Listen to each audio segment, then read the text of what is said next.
नुपुर शर्मा की गिरफ्तारी नहीं हुई, लेकिन दिल्ली के एक पत्रकार की गिरफ्तारी हो गई।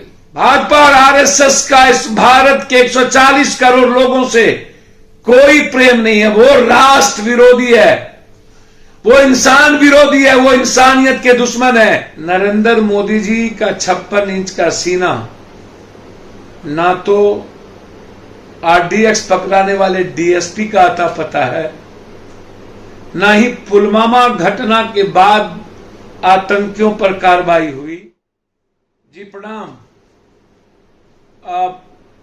एक बड़ा सवाल मैं बार बार कहता हूं, तो कभी याद करिए आप, नफरत किस कदर 8 सालों के अंदर। सवाल नुपुर शर्मा का नहीं है, सवाल गिरिराज जी का नहीं है, एमपी से मिनिस्टर, मिनिस्टर से केंद्रीय मंत्री। नफरत की आवाज बनने का लगातार प्रमोशन। नुपुर शर्मा जैसे लाखों, करोड़ों, लाखों, हजारों नुपुर शर्मा को बीजेपी और आरएसएस ने पैदा किया। 24 घंटा जो शंका मेरी थी, इस्लाम सनातन को मानने वाले कोई लोग किसी के नफरत के बयान के बाद उदयपुर की घटना का अंजाम बिना किसी रणनीति के, बिना किसी सोची समझी साजिश के नहीं कर सकता था।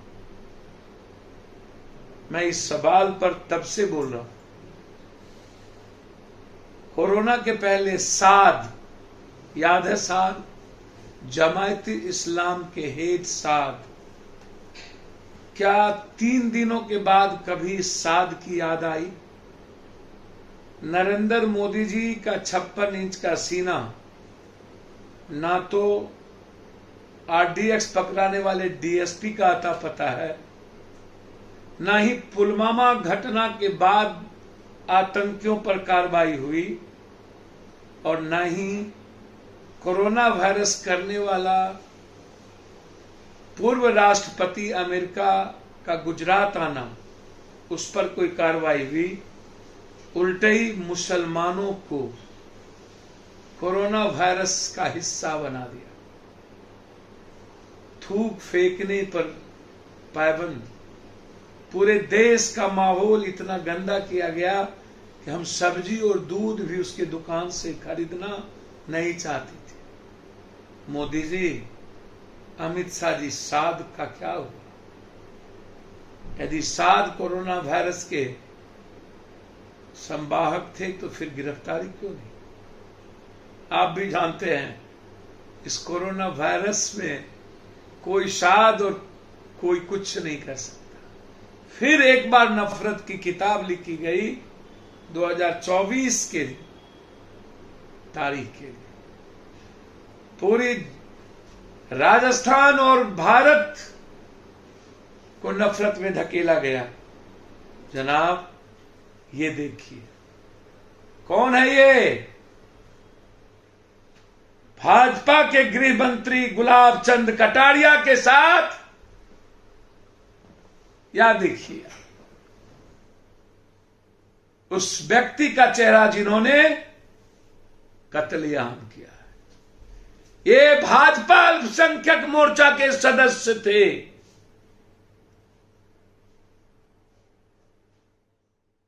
सोचिएगा हो क्या रहा है, और आगे क्या क्या होने वाला है। सर्वोच्च न्यायालय ने कहा कि पूरा देश नुपुर शर्मा के बयान के बाद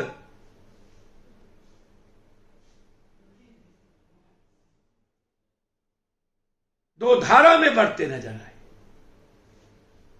बांटने का प्रयास शुरू की गई। नुपुर शर्मा की गिरफ्तारी नहीं हुई, लेकिन दिल्ली के एक पत्रकार की गिरफ्तारी हो गई।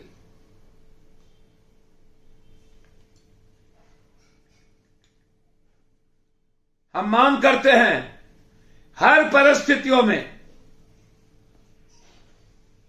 उदयपुर के जो साजिश करता है उसकी पूरी जांच एटीएस कि भाजपा की क्या साजिश है इस घटना में, कौन कौन लोग हैं इस साजिश के पीछे, उनकी पूरी टेलीफोन लोकेशन के साथ उसका किस किस से वार्ता हो रही है। मैं बार बार कहता हूं, भाजपा और आरएसएस का इस भारत के 140 करोड़ लोगों से कोई प्रेम नहीं है, वो राष्ट्र विरोधी है।